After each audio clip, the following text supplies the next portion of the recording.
লাইলাতুল বরাতের নামাজ সর্বনিম্ন 12 রাকাত। কত রাকাত? 12 রাকাত। 12 রাকাত নামাজগুলো কিভাবে পড়বেন? 2 রাকাত করে নফল নামাজের নিয়ম। প্রথমে সূরা ফাতিহা, তারপরে সূরা কদর, ইন্না আনজালনাহু ফি লাইলাতিল কদরি।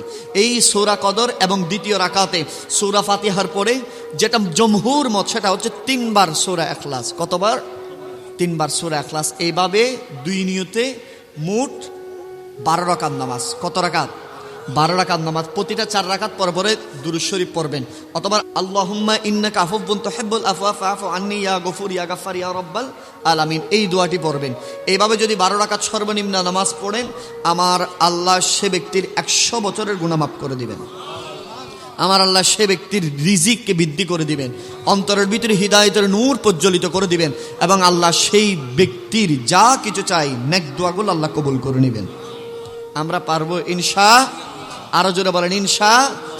আমরা শবে বারাতে রোজা রাখবো, বলেন ইনশা। আমরা পারবো নি? পারবো। শবে বারাতে কি রাখবেন? আরো জোরে বলেন। শবে বারাতে রোজা রাখবেন। রোজা রেখে কিছু আমল আছে।